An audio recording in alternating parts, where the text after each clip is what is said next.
welcome from Lille to today's webinar on Interreg Europe Portal. The purpose of this webinar today is to provide you some information, some answers, and some guidance on Interreg Europe Portal. And since reporting is approaching, today's webinar will actually be split in two parts. The first part will be mostly meant for projects. So it will be about the activity report, the policy report, and the finance report. While the second part will be meant for controllers. No worries anyway, because actually what the purpose of today is to cover all topics related to the Interreg Europe portal, but there will be other occasion for you to learn more about how reporting works more in details. There will be an event in September, as you are aware of. And so today's purpose of today's webinar is really to focus on the Interreg Europe portal. And each one of those parts that I was mentioning before will actually last for 1 hour. So we will wrap up with the first part at 11, and we'll then have a short break, and we'll start again with the second part running until 12, until noon. My name is Vincenzo, and I'm a finance officer at the Interreg Europe Joint Secretariat, and I will lead you through today's session. Anyways, I am not alone. I won't be doing this alone. As a matter of fact, we have actually assembled the best possible team to guide you through the different sessions of today's webinar. And so this is also the opportunity for me to introduce to you our speakers, the people who will actually answer your questions in the chat. So I will kindly ask them to turn on their cameras. So let me introduce to you my colleagues, Alexandra, Senior Finance Officer, and Mariam, Policy Officer. And then behind the scene, you will see them again later on screen, because they will actually answer your questions live. But there is also Alexandra, our IT Officer, who will answer your questions in writing. So you might be wondering by now, where do I ask my question? And that's easy peasy. You can actually do this on Slido. So you see now that there is this QR code. You can either scan the QR code or go on slido.com and then use the hashtag Interreg Europe. Or our other colleagues that are helping us with some technical support behind the scene are actually putting the link to today's session on Slido, even on the chat on Zoom. So please use Slido for asking your questions, while you can keep on using the chat only for the comments. So now that we have done some introduction of ourselves, it will be great to get to know you too. So this is a good moment to launch the first poll of today, and we would like to ask you in which role you are joining today this webinar. So if you are a lead partner, project partner, or a controller, a probation body, or a member state representative. So we wait now for, you might see the poll that is on your screen by now. So we will wait for a few answers, and then we will briefly comment on results. And this is going to help us a bit to get to know you better. And just a reminder again, that all questions need to be posted on Slido. And no worries, actually, if any question will be left unanswered during the live session, because we will get back to every question also in writing. Don't be shy, please submit your questions, your answers to the poll. And okay, now we can see the results to the poll. We can see that there is quite a large representation, quite a large share of people coming from a project partner. Then also a good share, 20% of the participants are actually lead partner. And then we see that there are also some controllers, a probation body, and member states representative, even if less represented than the other two categories I mentioned before. All right, so this is already then time for us to introduce you to our first video. So how will this work actually? We will show you some videos. We'll do some short breaks in between videos, and then we will go through the question and answer session. So first video will be about the very basics. So this is the moment for you to learn some very basic information about how to assign users for reporting in the portal. In this video, we will show you how to assign users for the reporting. To be able to report, project partner must be registered and have the right rights and role assigned to their profile. The lead partner, with the admin rights, is the user who can add users, give the accesses, and define the right to allow project users to work on their partner reports. To do so, as lead partner, you must first enter your project and then go in the section Project Users on the bottom of the left blue menu. There, you should first verify in the user list if the person you want to assign to the reporting is not available yet. If this is the case, you will have to add the person by clicking on Add User. A small pop-up window appears. First, you have to introduce the email address of the new user and define the permitted operation as read and write. Then you can click on Add. The user receives an automatic email notification where they are invited to join the project. The user is now available in the list. You can now define the permitted operations, the organization, and the role in the project. To be able to work on the project partner reports, the user must have read and write rights. The user must also be associated to his or her organization so he or she can access the right finance and policy reports. Finally, for the role, you can choose one or more options depending on the user's role in the project. Once this is done, you must click on Save. And now the project partner is ready to work on the reporting section.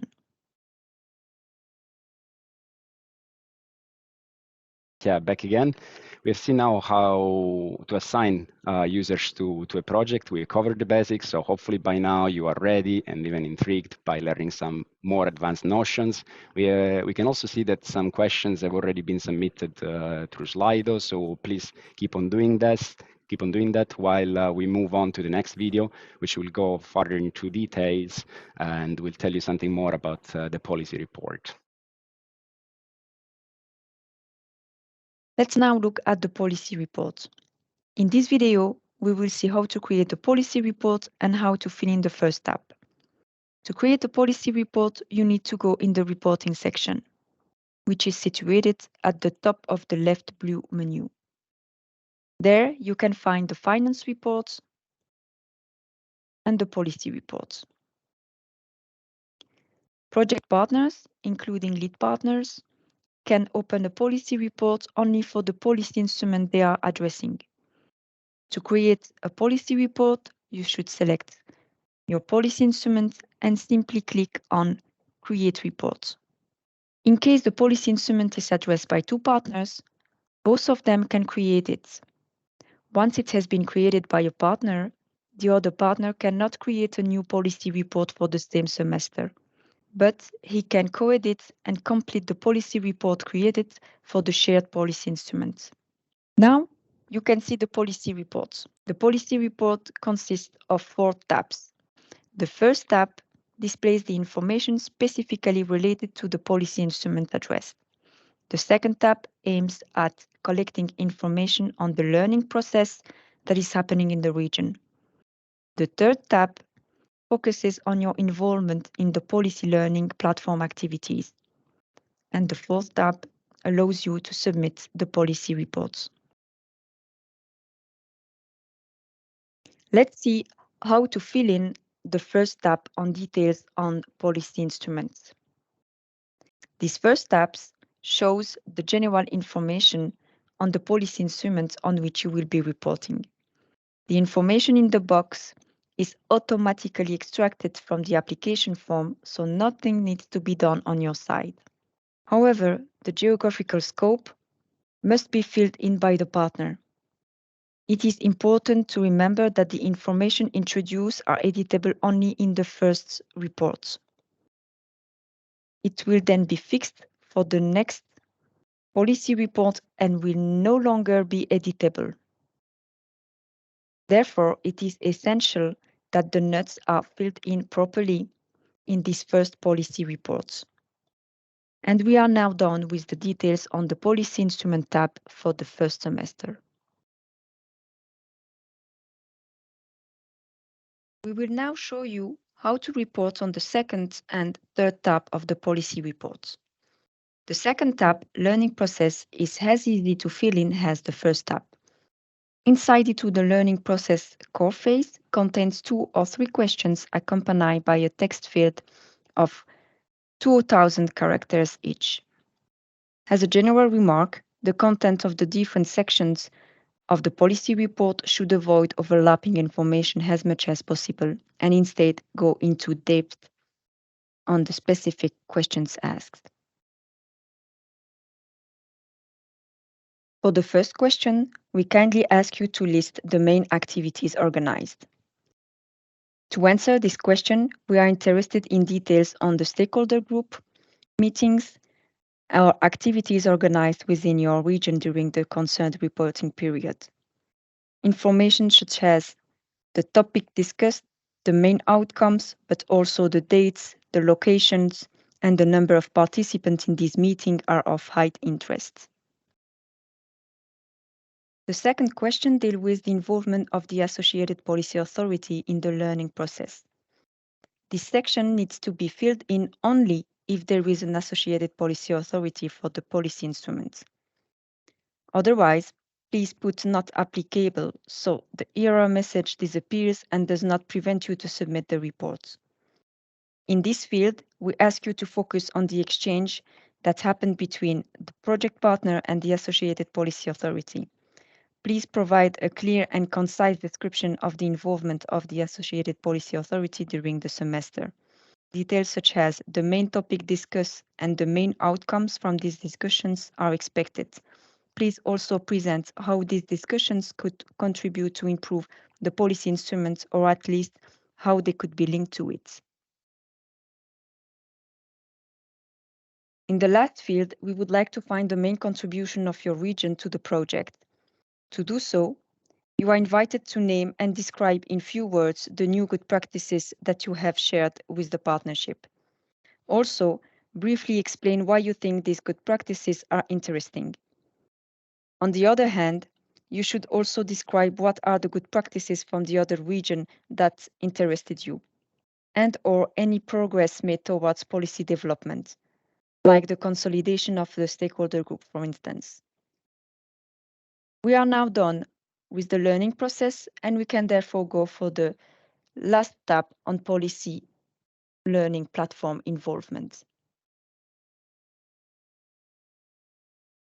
The aim of this section is to monitor your participation in the activities carried out by the policy learning platform. Regarding the first question, you will have to answer by yes or no if you have contributed or if you have presented the project during one of the events organized by the platform. If the answer is yes, you will be requested to specify the events or services to which you have contributed. For the second question, we want you to select the policy learning platform services that you have used and what you have gained from these services. Here, multiple choice is possible, but at least one service must be selected. We also kindly ask you to mention in a synthetic way what specifically you have used or what events you have attended. Finally, in the last field, we encourage you to share your feedback on the services provided by us, so we can improve our platform services. Once all tabs and fields are filled in, all the error messages disappear. You can then submit the policy reports. To do so, you have to go on the Submit tab and click on the Submit button. The policy report can no longer be edited once it's submitted to the LP.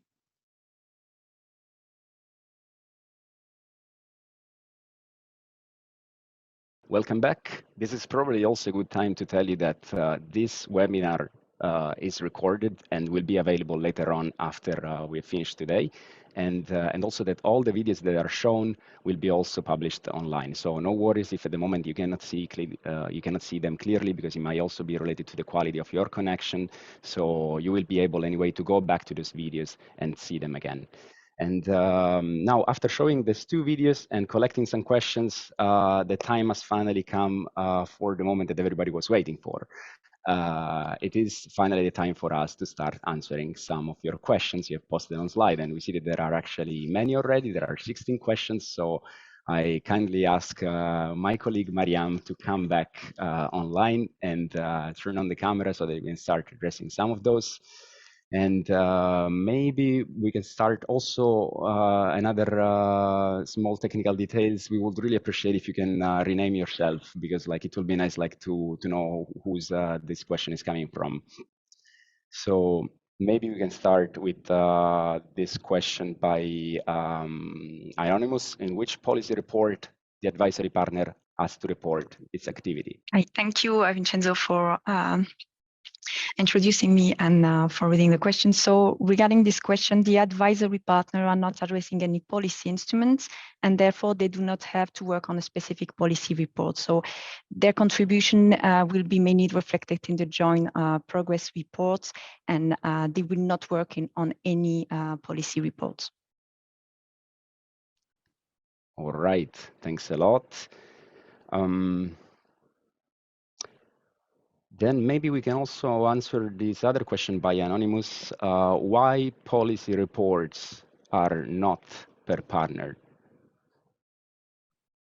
Yeah, well, good question. So the goal of the policy report is to get details on the learning process that is happening at regional level, and to collect information on policy changes and results that are happening at regional level as well.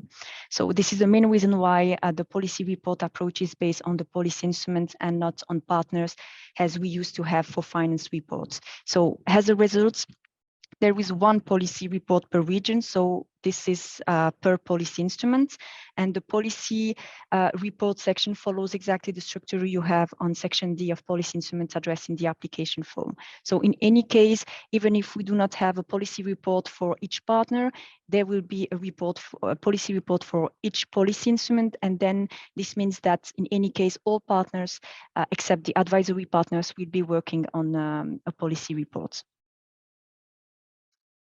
Thanks a lot, Mariam. Then I can maybe quickly answer one question, that is, which is the portal on which the report will be made after 6 months? This is an easy peasy question, like it's the Interreg Europe Portal. The link will be shared with you actually on the chat. It's also, you can access the Interreg Europe Portal also through our website. So this is the portal we are talking about. It's Interreg Europe Portal, and it's the place where you can actually report your project activities and expenditure. Then I will maybe move on another question that is more about user assignment, Mariam. So we have covered this a bit in the first video, and this question by Anonymous again. Do I need to be registered as a financial manager for a project in the portal in order to have access to reporting? So to be able to work on the reporting section, you will need to have read and write access rights. So it's really important. Then it's also very important to identify the person depending on their role. So if they will be working on the finance report and they are in charge of finance content, it will be great if you can identify them as financial reports. So it will be easier also to contact them and give them more advices on what they are expected to do in the portal. So they do not specifically need to be a financial manager, but it's much better if they have this role assigned to their profile. So it's easier also to reach them in case it's necessary. Thanks a lot. So maybe we can collect one last question because like we need to move on to the next session, and we can also again remind you that there will be other opportunities to ask questions that are more specifically focusing on how to report, because there will be actually our project training days in September. So maybe some of those questions are actually more relevant for that occasion, and maybe we can address this question that is about: is there a joint report needed, or the partners report are enough? Yeah, so the policy reports and finance report at partner level are the first step. So there will be a joint progress report that will need to be filled in later on. So there will be a joint progress report later. All right, thanks a lot. So we see that there are some more questions coming, but maybe we can address them a little bit later when there will be another question and answer session. But I think this is probably a good time now to ask you whether you have ever had previous experience with reporting. So it's time for us to launch a new poll. Please answer the poll so that you can actually get to know you a bit better and get to know what is your experience with Interreg Europe and finance reporting in Interreg Europe, specifically. We can also, remind you that this is the Interreg Europe Portal website. You can actually access it also through the program website, and it's been shared in the chat by my colleagues. So here we are with the results of the poll, saying that actually half of you have never had experience in finance reporting in Interreg Europe. So this is interesting because then the next videos are going to be really interesting for you. And then 45% of you actually had some more experience. But still, this webinar will be good because actually finance reporting will happen in a new system in the Interreg Europe Portal. It's no more done on IOLF. So I think this will be interesting for you as well. And then this leads us maybe to call on the stage also my colleague Alexandra. I don't know if you want to add some more comments on the results of the poll. Hello, good morning. Yeah, it's interesting to see half of the newcomers, half of the partners who have already had experience with our previous portal. So for those of you who already had experience, you will see that the logic of the financial reporting hasn't changed much. We try to give you a better user experience, to do some cosmetic changes to make the portal even more efficient than the previous system. So hopefully, even for the newcomers, this will be quite intuitive, and this will allow you to report without many problems. All right, great. Thanks a lot. So time for us to launch a new video about creating a partner report, finance report. We are now going to see how to create a partner finance report. The finance report section can be found on top of the left-hand side menu. To open a partner finance report, you need to click on Create Report. The first tab, Report Identification, displays general information on the partner based on the application form version approved at the moment of creation of the report. All you need to do here is to select the start and end date of the reporting period. Please double check that you have selected the right reporting period before submitting your report to the controller, as it will be problematic or impossible to change it afterwards. Let's now go to the next tab, Activity Summary. Here, you will provide details on your activities during the reporting period, such as meetings you have organized or participated in, whether they were in person or online. We would expect you to mention also any outputs produced during the semester or anything else relevant to the project activities in the reporting period. This tab is here to help your controller to get a broader perspective on the costs you are reporting. The list of expenditure tab is the core of the partner finance report. You will indicate here all the costs paid during the reporting period. It is possible to add delayed expenditure in the next period, for instance, to report in report 2 costs paid in semester 1, but it is impossible to report expenditure after the end date of the reporting period. Let's add an expenditure item to see this. In the date of payment, I'm indicating a date after the end of the reporting period, and you see that there is an error message. This is not the only error message that you will see in this section. As you start working on listing your expenditure, you will realize that most of the fields are obligatory. If you miss one, the error message will inform you in which item there is a problem. So for each cost category, for each cost item, you need to first indicate the cost category. Let's start with staff cost and go column by column. So the first column, contract number, is irrelevant for staff costs. The next one, application form item number or month. In this one, you will need to indicate the month for which the staff costs are reported. In the description field, you provide details regarding the cost, and in the employee supplier, you indicate for which employee the cost is reported. In the next column, you are asked for a document reference number of the document based on which you are reporting costs. And in the following 2 columns, you indicate the date of this document and the date of payment. Let's correct it so that it fits in our reporting period. You see now it is green. The currency by default is set to euro, but you can change it if you are from a non-euro country. The exchange rate will then be displayed and stay fixed at a rate valid at the moment of submission to the controller. You can then declare the amount in your local currency, and the total amount declared in euros will be automatically calculated by the system. Another cost category that you will be using quite often is external expertise and services. Most of the fields work in the same way as for the staff cost, so I will not repeat this information. Let's just focus on 2 fields that work differently. So first is the contract number field. Here, in case the expenditure is related to a contract above 10,000 euros, you will need to choose this contract from the drop-down menu. To appear in the list, the contract will have to be previously added in the procurement tab. Otherwise, NA needs to be selected. In this example, you can see that no contracts have been added yet, so the drop-down contains only NA. Another field important for external expertise and services is application form item number or month.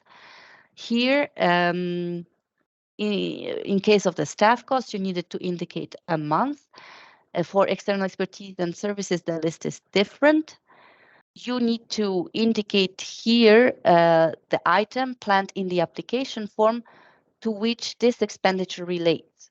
So these items and their more detailed description are visible in your application form in section F2.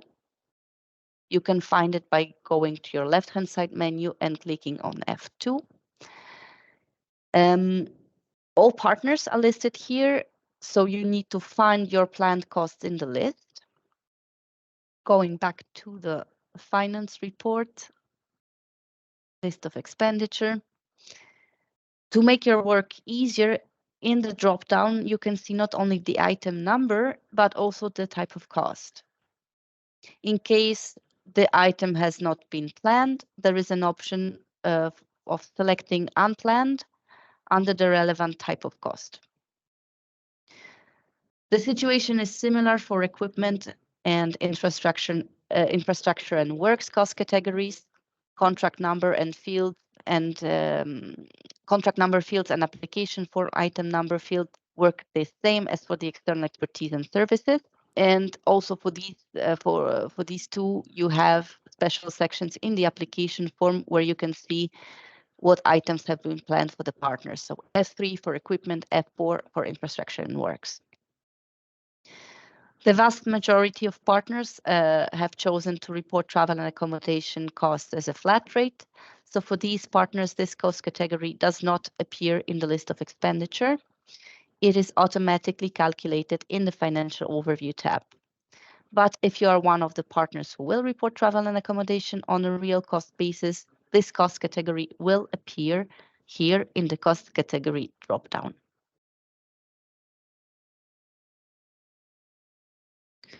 In the procurement tab, you are required to list all contracts above 10,000 euros. Contracts below this amount should not be included here. For your convenience, we have included a list of procedure types here with explanations to make it easier to indicate a type of procedure for each contract. When you add a contract, the system gives it a number automatically. There is one list of contracts for all your partner reports, which means that the contracts you add in reporting period 1 will be visible in the following reporting periods, and so on. The system registers and displays information on when the report was created, meaning in which finance report, and when it was last changed. For each contract, you will need to provide the contract name, the reference number, the date it was signed, what type of contract it is. In our case, it will be mostly services, the contract amount, whether it is above or below EU threshold, the procedure applied. Here you can use the list that I have shown you before in the main procurement tab. Of course, you need to indicate the supplier name and their VAT number. There are also 2 free text fields for comments, one for partner and one for the controller. For contracts above EU threshold, subcontracts need to be listed if they exist and if they are above or equal 50,000 euros. So if this is the case, you add a subcontractor and you have to provide the same information as for the contracts. After the procurement has been added, it is visible in the list in the procurement tab. It is also selectable in the list of expenditure tab. Once a contract has been used in a list of expenditure, it cannot be deleted anymore.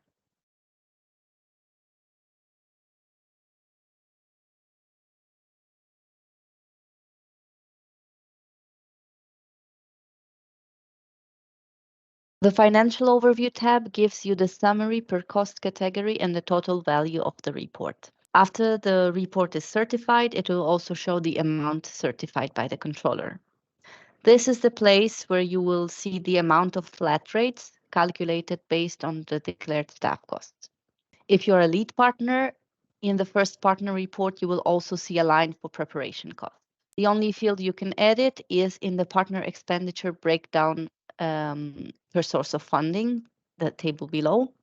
This table displays information on what share of the expenditure is ERDF or Norwegian funding and what share is the partner contribution and what type of partner contribution, public or private.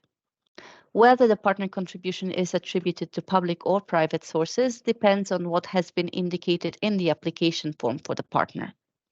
If you see that it is incorrect, you can correct the amount manually and the automatic calculation will follow. All right, and back again, ready to answer your questions. We actually see that there are many on the Slido. Maybe we can start with the question that will allow us to clarify a few things and help you understanding better like what's going on the portal at the moment. So I will start by this question that asked by Anonymous that asks, I have admin rights, but I don't see the menus for reporting. Why do I have to downgrade to read-write? Ola, maybe you can take this question. So we noticed that you had some questions, some general questions about where to start, when to start reporting, because you're not seeing certain things. So maybe it's good to clarify that what we are showing to you now, these are parts that are already available, but on test. We haven't made them available yet on the productive system where you will work. We plan to open this part for you, the policy reporting and the finance reporting, somewhere in August. because this is when you will have to report to be ready for the joint progress report later on in December. So your semester, the first semester ends in August. You will have your expenditure.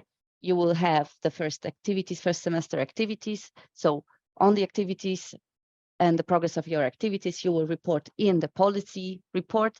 On the finance part, you will report in the finance report. And these reports will be then kind of merged by the lead partner in the joint progress report that will be then submitted to us, to the joint secretariat. So these parts will be made available to you in August. You cannot see them yet. Thanks a lot, Ola, for answering this question. And so, yeah, this also underlines why it's all the more important for you to go back maybe to the videos that we were showing before, because like since you won't be seeing like some of the parts that are not being deployed on the production environment of the portal, then you can see them still through the videos. So we invite you to go back to the videos that we have shown today to go back to this parts of the portal. Then maybe we can move on a question that has been highly rated among all the other questions. Actually, the first one asked by an anonymous user. So we invite you again like to change your name if possible. And the question is, it is compulsory to report the staff cost monthly per person. It is not possible to group the cost per period per person. I'm assuming this question comes from somebody who already was in one of our projects and was used to report staff cost per person as one line for the entire semester. Unfortunately now, I mean, unfortunately, this is up, not me, up to me to decide, but in this new portal, we will be reporting staff cost per person per month. The reason why we will be doing this is because later on, the controllers will be checking the expenditure based on a sample. Not all the costs will be taken in the sample. This is why the reporting of staff costs needs to be done monthly. Otherwise, if one line has been selected, the controller would need to check the entire semester of staff cost for a person. So this kind of defeats the purpose of having the sample. This is why the partners will be obliged to report month by month per person. All right, thanks a lot, Ola, for answering this question. Then, yeah, I see actually that there is a question that has been posted by someone who told us her name, Clara. So thanks a lot, Clara, for asking this question. And the question is, will we still be sending the invoices to the controller? Ola, will the project do that? Yes, of course, you will have to send the invoices to the controller. However, it will not, what we will develop in the system, we haven't shown this in the video, there will be a way to upload the documents, all the documents, not only invoices that you have to send to the controller, the supporting documents based on which your list of expenditures will be checked and your costs will be approved. So there will be a specific section where you will be able to upload these documents, so you will not have to send them in some external way by post, by email, or some other kind of upload. So they will be included in the system. Unfortunately, this is being developed right now, so we are unable to show it to you. Thanks a lot. Then maybe we can move on also to another technical question that is about like the reporting period. So there is this question that asks for, is the start and end date of the reporting period free of choice, or does the platform automatically determine the report window? The start and end of the reporting period is not a free choice. It is given by the platform. It is determined by when your project has started, and you always have specific dates to start and end the semester with. Maybe this is also a good moment to mention that I saw some questions going through the list that we expect you to report every semester. So if for some reason it is impossible, okay, but this is an exceptional situation, and normally all the partners are expected to report on their policy advancement and on their activities and on financial side every semester. All right, thanks a lot. We can see that actually there are many questions that are being posted, so thanks a lot for all your interest. And also we take the opportunity to reassure you once again that if we won't be able to answer all those questions live, no worries, because we will get back to you in writing. So please keep on staying on Slido, because we'll simply go back to those questions in Slido in writing. Maybe time for another question that is more related to the finance part of the report, and then maybe Ola, we can go back and ask some questions to Mariam from those that were asked before, and we didn't have the time to address them. So I would actually pick maybe this question that is about an Excel-based expenditure list. So will an offline Excel-based expenditure list will be available to support the financial reporting process? It is not available yet, but we plan to develop it at a later stage. For now, we focus on the basic features, the one that everybody needs, and then as a next stage, we will be developing also an export Excel. We will not be developing import, because some monitoring systems, reporting system allow import of the Excel, and it imports the report in the system. This we will not do, but we will develop the download of a list of expenditure at a later stage of the portal existence. All right, thanks a lot. And maybe we can also answer this question about the nuts details. And I don't know if Ola or Mariam wants to take this one. How can I change the nuts details if I did a mistake, but that the report is already submitted to the LP? Is it possible to fix it, Mariam, or? Yes, still possible. It's always possible to fix things.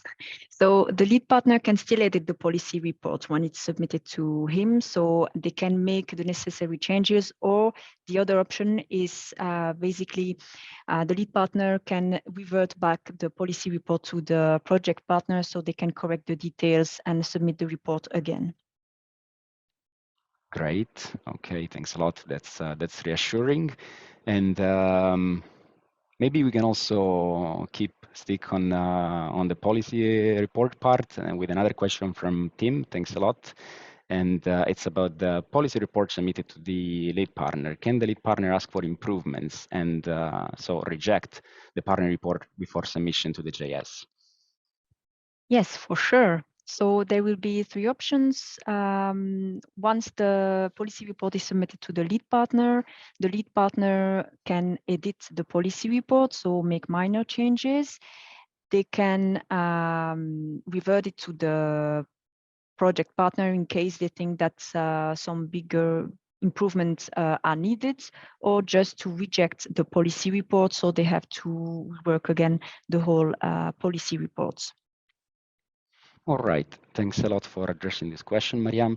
Maybe like a quick answer to all of the questions that we see that they are really rated so high by the other users, and so we understand that those are relevant, but it seems that they are more related to topics that we will address during our project training days. So no worries, like if we want to address some of those, we will still answer them in writings, but anyways, this is also the opportunity for us to tell you once again that there will be other occasions and events that will address specifically reporting. So for example, the questions by Antonio, James, and also Tim and Pauline, I think like they are more relevant for the seminar that will be mostly focusing on reporting. So maybe like this is a good time then for us to start wrapping up with a poll. We will launch now a poll about the satisfaction and like whether you have appreciated like this webinar, and if not, how we can improve and so on. So we will now launch this poll. You will see it on the screen. And here we are. So the question is, has this webinar met your expectations? And then you can actually rate it on a scale from 1 to 5, how useful it was. And yeah, of course, yeah, feel free also to tell us like why you thought that like this webinar was good or was bad, and if you have any suggestion for improvement, there is also like a comment box where you can leave us some comments. So thank you very much for being here. This is the end of the first part of our webinar. We have looked at the reporting part, so from the partner's perspective, and we are going through the key features, going through the assignment of the users to the project. If you have still some burning questions, like do not hesitate to put them on Slido, because we'll keep on going through the questions on Slido and trying to answer all of them in writing. And we are now moving towards the second part of today's webinar that will be that is meant for controllers. So if you are interested in this, stay with us. If you are a controller especially, then you should be interested in this probably. And like, so please stay with us. And thanks a lot for your attention, and we'll see you in a bit. And welcome back to the second part of today's webinar on Interreg Europe Portal. Maybe before we move on and actually enter the second part, we would like to take the opportunity, since we see that there are still quite a lot of participants who are probably staying over from the first part, and so probably participants who are coming from the projects. We would like to take the opportunity to tell all of you that the seminars, the seminar and the project training days that will take place in Lille from the 26th to the 28th of September will actually be open to lead partners. So this event will only be open for lead partners and not for all project partners. Now, after this comment, we can move on to the second part of today's webinar that will be that is meant for the controllers, and we will go through some basics information on the portal and how to use the portal for the controllers. So first part, as you can see here on the agenda, will be a bit about those basics. And then the second part with the second video will be on the designation of decentralized and centralized controllers. But maybe before moving to the first video, this is probably a good time for us to ask something more about you and about the role in which you are joining today's webinar, the second part of controllers. So we can launch another poll in order to ask you whether you are coming from a centralized or a decentralized system, whether you are an approbation body, a member state representative, or other. Ok, deci acum când mai intru pe Zoom, stai să nu îmi pornesc. And another reminder also to keep on posting all of your questions on Slido, so you can actually go and join the Slido session of today at slido.com and then use the Interreg Europe hashtag or scan the QR code or find the link in the chat. So part 2 for controllers, in which role are you joining today's webinar? Are you a controller from a centralized system? Are you a controller from a decentralized system? Are you an approbation body or a member state representative or other? So for example, if you're joining us still from the project side. And yes, while we wait for the answer, this is also, again, an opportunity for us to tell you that like today's webinar will be recorded. All the video that will be shown today will be anyway available later on online. So no worries if you don't see them properly. This might be related to connection issues and so on, but like then you will be able to access those videos again and see them quietly later on again if you need to. And while after we have collected some questions, some answers to the poll, now we can see that actually there is a large representation of centralized controller, and then not surprisingly, there is many people belonging to the category other, because we guess that many people from the projects actually stayed over. I guess we are curious to know how the portal will work on the controller side. And then we also see that there is a good share, 80% of people are actually coming from controller from a decentralized system. All right, so thanks a lot for sharing this information with us. And this is now time for us to launch our first video about the basics of the Interreg Europe Portal for controllers.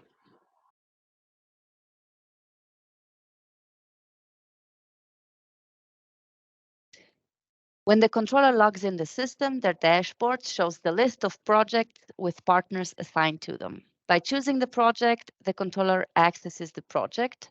By default, they see immediately the most recent version of the application form. The version selector here on the left-hand side menu shows whether this version is approved or not and allows you to browse through the versions. Section E of the application form shows the work plan, semester by semester. And Section F shows the details of the project budget. The financial reports axis is located on top in the left-hand side menu. Here, all the submitted reports will be available to you. In case you reject the report, it creates a new version of the same report, which will be visible to you as in the example here. So you can see that report 1 has only one version 1 that has been certified. Report 2, however, has two versions, version 1 that has been rejected and version 2 that has been certified. The partner finance report is composed of several tabs. The report identification tab has information on the partner and the reporting period. The activity summary includes main partner activities during the reporting period. The list of expenditures lists all reported costs. The procurement tab lists all procurements above 10,000 euros. Contracts below this amount are not supposed to be listed here. The controller can correct the information provided by the partner in the procurements tab, or even add a contract if the partner has forgotten to do so, simply by clicking Add Procurement and completing all the information. The Financial Overview tab contains the cost category summary and the partner contribution division. The controller can edit here the partner contribution calculation in the line dedicated by the controller. The control report part is editable only by controllers. Here, the controller fills in the control report and control checklist for each partner report. This section is based on the control report and checklist template, which is annexed to our program manual and which is also available on our website. To start filling in the control report and checklist, you need to click Create Report. There are two sub-pages in the section, Control Report and Control Checklist. You will see a series of questions to be answered. And we also provided some instructions to clarify the questions even more. They are available and displayed for you after you click on the instructions button next to each question.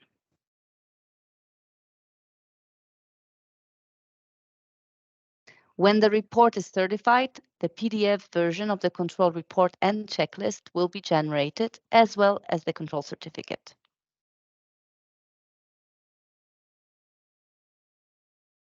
In the last tab, Certify, Reject, there are two buttons, Reject and Certified, which allow to either send the report back to the partner in case it is incomplete or very badly done by clicking the Reject button, or by clicking Certify to certify the report after all the necessary checks have been performed by the controller.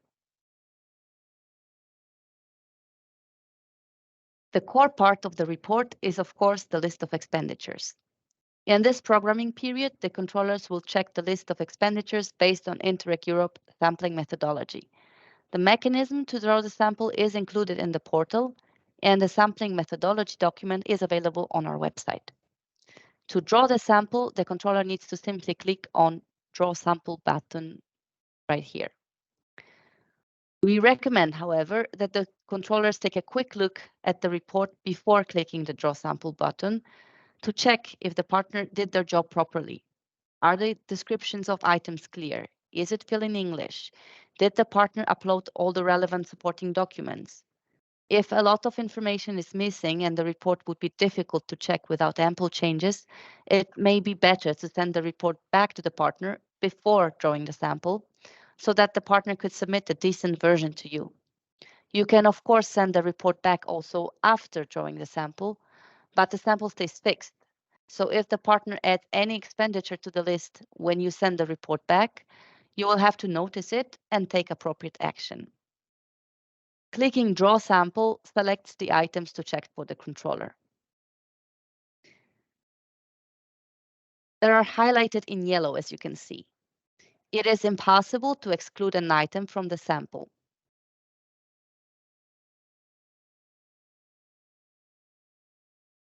As you can see, the checkbox here in the sample column is blocked. However, as a controller, you can edit all the fields of the selected items, except the fields related to the declared amounts. So, for instance, if the partner didn't provide an appropriate description, you can revise it like this. Or if they made a mistake in the cost category, you can change it like this. The amount certified by the controller is pre-filled by the system for all items, both included in the sample or not. But the controller can edit it.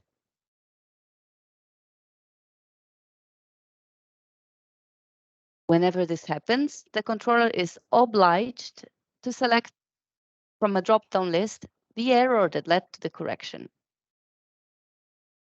The items not included in the sample are by default not editable.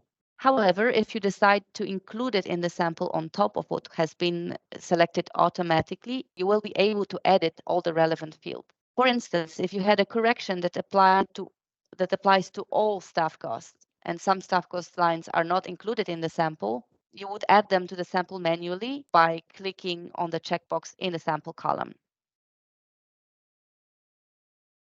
They will highlight in a slightly different color, and they will become editable for you, so you would be able to make the correction.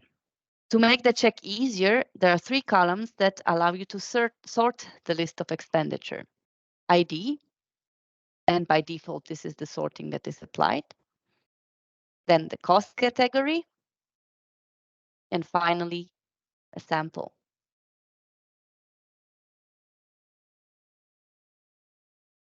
Back again, ready for some question and answers. We see that there are actually already some questions from the controllers. Maybe we can start with the first one. I guess that this is a question for the controller from Miroslava. The question is, will it be possible to download list of expenditure plus procurements plus finance overview in Excel PDF format? It will be possible to download the list of expenditure and procurements in Excel format. We are working on it, and it will be made available in due time. Thanks a lot, Ola. Now we heard the answer loud and clear. Then we have a question from Akan, besides an appreciation about the fact that the certified amount is pre-filled in the list of expenditure. Thanks a lot for this appreciation. But then we have a question always by Akan that is about list of expenditure and procurement tabs in Portal. Would be nice to be downloadable as one Excel file, but with 2 tabs. Possible? I guess this is more or less in line with the previous question. This will be discussed with developers. If it is possible, we'll take into consideration. Thanks for the suggestion, Håkan. And then we have a question from Anonymous that asks for, if for some reason the report is avoided and returned to the partner for corrections, what happens to the exchange rate applied when the report was submitted to the controller? Will the rate be changed according to the resubmission to the controller? No. This time, we used to have this, it used to work like this in the previous system, but now the exchange rate is fixed at the moment when the partner submits the report to the controller. All right. Thanks a lot for answering this question. Then we have a question from Yanis that is actually interesting, even though it's from a partner perspective. So does the partner have the right of access to the sample of expenses under control? Are we obliged to reveal the sample to them? So they will see it, yes. All right. They will see the sample, yeah. Okay. Then maybe we can also address this question about a checklist regarding a cost category. So if a section of the checklist regarding a cost category is not relevant, will the related part be automatically deselected? This is the plan to make it possible to, I don't know, tick that the checklist, that this part is not to be filled in, so that you don't have to fill in all the boxes for the cost category that is not relevant for a particular report. So we are planning to develop this functionality. All right. Thanks a lot for addressing this question, Ola. I cannot see at the moment any other question that is specifically related to the controller part. So I think this is probably a good moment to launch. There is the question from Robert. All right. Yes. Yeah, from the presentation, it seemed that almost all lines were selected. What is the method for the selection? I think Robert is referring to the sampling method. Yes, so we will not go into details of the sampling methodology right now. Just to tell you that it is available on our website. I think Josephine just has posted the link to the sampling methodology. That we also made. We have also made a video about the risk-based control. I think Josephine can also post a link to it. And if you are interested in how the sample works, what is the methodology, what is selected, you can see it, you can watch it after this webinar.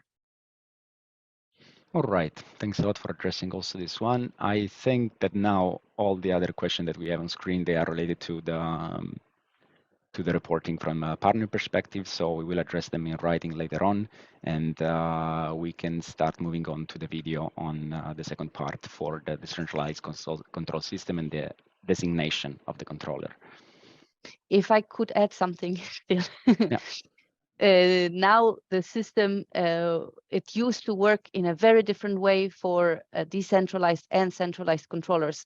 Now it's quite similar. So this video is short, the beginning is short, so it would be interesting also for the centralized controllers to watch it, because it will be very similar for them. Then we will follow with the differences that are there for the centralized controllers.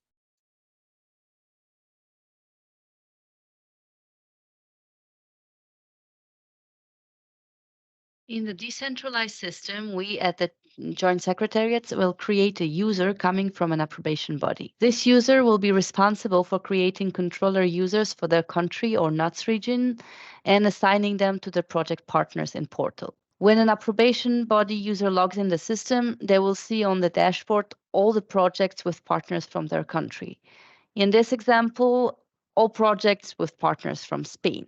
They can access the projects if they wish to do so, and they will see the application form and the reports in the read-only mode. To create and assign controllers in the system, the approbation body user needs to go to the controller designation section on the top menu. They will see the list of already existing controllers, and they will be able to add new controllers in this section. To add a new controller, you click Create Controller button. You will be first asked for the new controller's email address. You need to click Create Controller button. And then you'll have to provide the first name, last name, and the institution name. When you click the button Create and Invite User, a notification will be sent to the controller informing them that the account has been created for them in the system.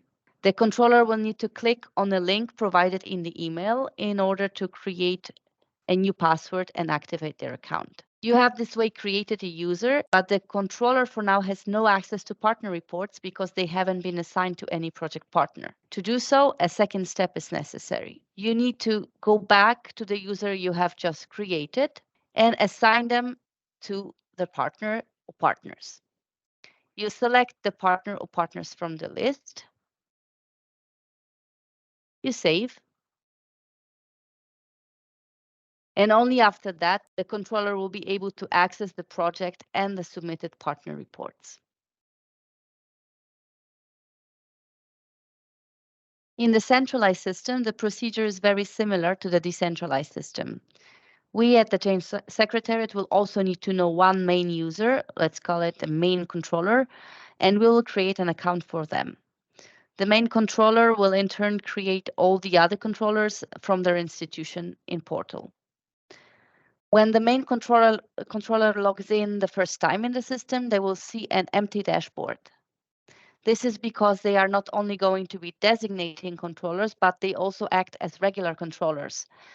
Therefore, to be able to see projects on their dashboard, the main controller needs to first go to the controller designation section and assign their own user to either all project partners by using the select all function or to chosen project partners.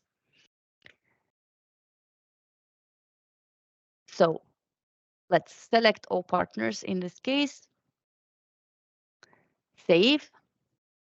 And now when we go to the dashboard, the list of the partners assigned to this controller is filled in.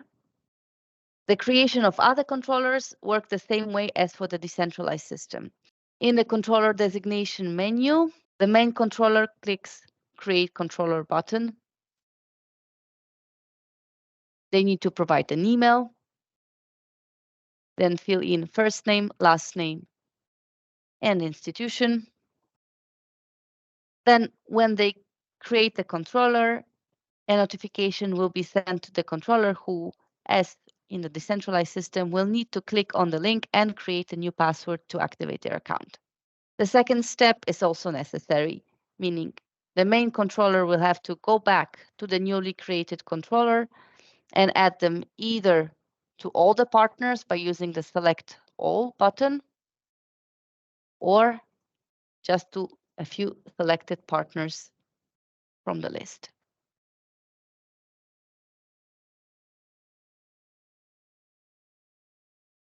And here we are back again for another question and answer session. So maybe we can start with a very interesting question that is control related by Eve. Can sample be increased by the controller if they feel it is necessary, Ola? Yes, the controller, if they feel necessary, they can select an item and add it to the sample. They cannot exclude an item automatically selected for the sample, but they can add additional ones. All right, thanks a lot. And then we have a question from Anonymous that is asking, why contracts above 10K, 10,000 should be added to the portal if there is no program level 3 bid rule? I have a contract above 10K, but no selection procedure has been done in line with national and regional rules. Which option to choose from the drop-down menu at the procedure conducted window? So there's several questions. So why contracts above 10K, 10,000 euros? Because now we have this risk-based approach towards checking the expenditure, and we find that this is valid threshold where the risk appears. So this is why it has been decided that this 10,000 euro contracts have to be listed there to make it visible also to the controllers that they need to be checked. This doesn't mean that the procedures, the relevant procurement procedures are defined by this 10,000 limit. It just means that we want to see these contracts specifically listed there. Even if you have contracts below this amount, certain specific rules, national rules or institutional rules can apply.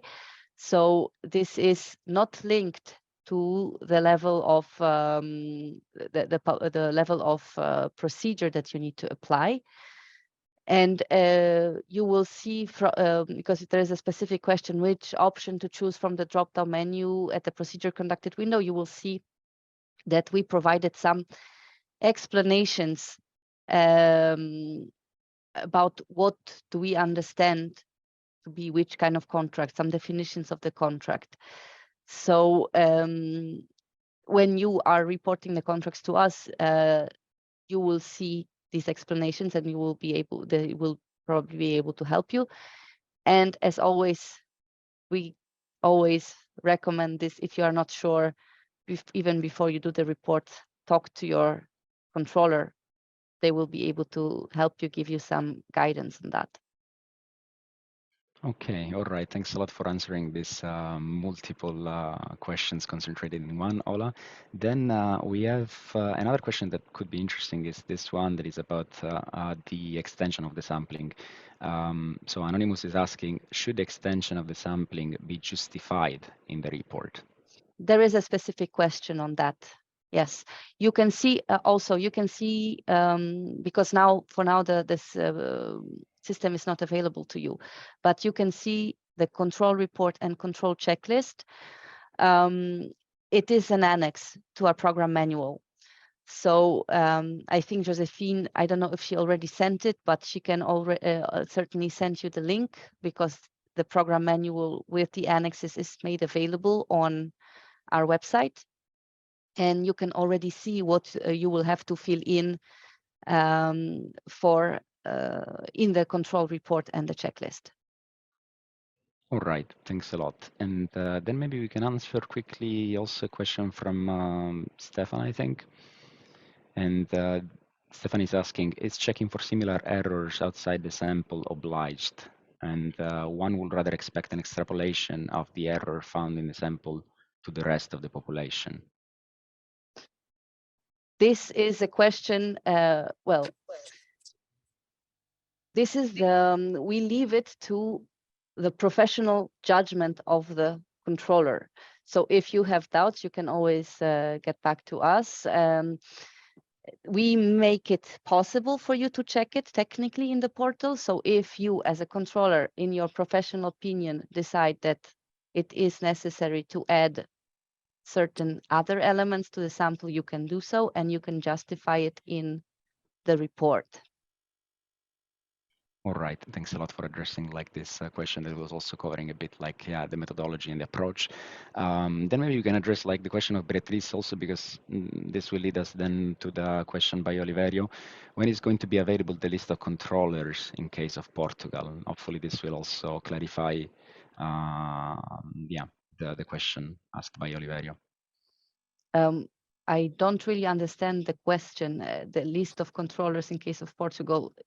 I assume Portugal is a decentralized country, and the controllers will be approved by the approbation body in Portugal, I'm assuming. And we will be contacting, we'll be getting in touch with the approbation body to know who will be the person as creating the controllers in the system. And this person will approve the controllers in the system. I don't know if I answered your question. I don't know if it's coming from the approbation body or maybe a partner rather, who is waiting for their controller to be approved. So maybe this is a question more for actually for the approbation body. So if you are waiting for some more information from your approbation body, we invite you to contact them directly, because we don't know about their internal deadlines, how they are they have planned the approval process. What we can tell you is that soon we will be contacting the people responsible for creating the controllers in the system, so that they have the rights and they will be able to create the controllers in the system and give them the rights to check the reports. All right, thanks a lot, Ola. And Beatrice, if you think the question was not answered, then do not hesitate like to maybe to reformulate it and help us better understanding what the question was about. I think then this also addressed the question by Julie that is asking, how can we inform you about the main controller? Will you send the questionnaire? This was actually answered by Ola before. So let's see if there is any other question that we can address. Like maybe, Ola, we can actually quickly also address the question by Oliverio. When you indicate that the controller before selecting the sampling of expenses should carefully look at whether the list of expenditure is well and consistent. What does this mean if the controller won't work based on the entire list? So this recommendation was just to make the life of the controller easier. This is, we don't mean that they should check the list. It was rather to take a look and see, okay, is it filled in English? Because it's supposed to be filled in English. Do I have all the descriptions that are there? Does it allow me to understand what the expenditure is for? Did they submit the supporting documents? And this is just to give a general look to see if the report is of a good quality, if it is possible even for the controller to check it based on what has been submitted to them.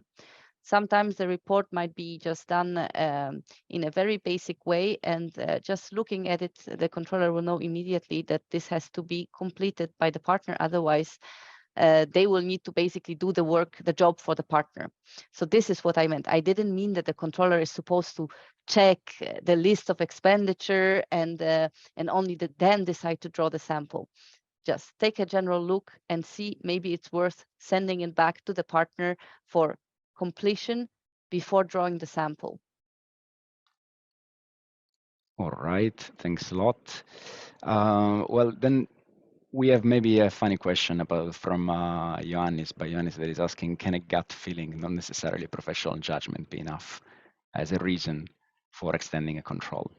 You need to justify in the report why you have decided to extend the control.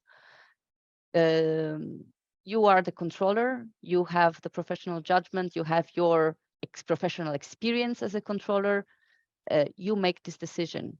We make the possibility available to you, then this is the decision of the controller, what they think they should do. Exactly. So as we were saying before, like there will be the need anyway to justify your decision to extend the sample, and then of course in that section we would expect you like to elaborate a bit further and just not to mention only a gut feeling. So okay, thanks a lot also for answering this question. I think all the other questions were also partially covered by the previous answers. So I don't know, Ola, if you want to add any other comments or if you see any other question that might be relevant to be taken on stage. Otherwise, we can also maybe take this opportunity to mention something we haven't mentioned before, and like this is equally relevant for controllers, but also for projects, because basically for every user that is using the portal at the moment, in case there is any issue in the portal, there is actually a specific tool in order to report those issues in the portal, and this is our Hotjar tool. If you're wondering what it is, well, or how it looks like, well, you can see this this slide that is actually showing like it's simply a call out where you can click on, and then you can report a bug or any kind of issue like this related to the portal. So this is like the main entry point, like in order to tell us if you're experiencing some issues with the portal. Yeah, this being said, maybe we can wrap up the session. If you have any closing remark, Ola, maybe we can. This is the time. Otherwise, I saw two questions that I'm not sure we clearly answered, because if they reappeared. So there was a question from Peter, I think, about when it will be possible, yeah, exactly. All right. For the approbation bodies to work in the portal or centralized controllers.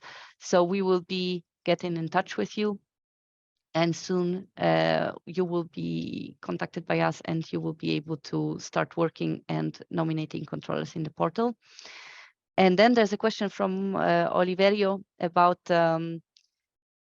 selecting controllers from the already existing list.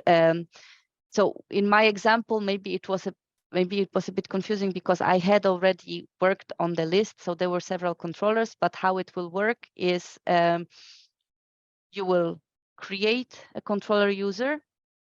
The controller user will be added to the list, and then you will need to reselect this controller to assign them to a specific partner.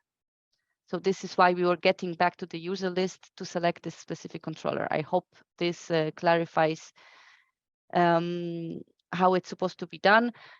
We are also planning to put some guidelines in the portal to help you if you have any questions, to help you explain how to do things. We think is pretty intuitive when you start working on it, but just in case, we are going to put some instructions there.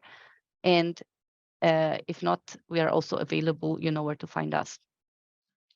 All right. Thanks a lot also for taking those two other questions, Ola. Maybe we can also answer the general one, where can we ask further questions if needed, or on anything regarding this webinar? Well, your officers will always be available for you, so do not hesitate to contact them, especially if it's project-specific questions. Then we will definitely recommend you to address this question to your officers. And so now time to launch the final poll about like your feedback about the second part of the webinar, whether you've been satisfied with the contents and rating us from a scale from 1 to 5, on a scale from 1 to 5, and then also providing some comments to improve our webinars and its contents and so on.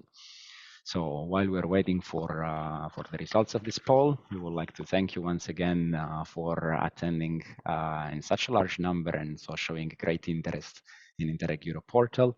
And this is also maybe an opportunity for us to tell you something more about the events that will come later on in the next months. And so there will be once again the project training days from the 26th to the 28th of September. Those training days are meant for lead partners, and also communication managers will be allowed because there will be a communication workshop. I think there was questions actually in the chat about this, and registration will be opening soon. So do not worry, like it will be soon available for you. Thanks a lot, everyone, for being here. We hope that this webinar met your expectations, and we look forward to hearing more from you, and we look forward to receiving your reports on your project activities very soon. Thanks a lot. Bye, everyone. Thanks a lot. Bye-bye.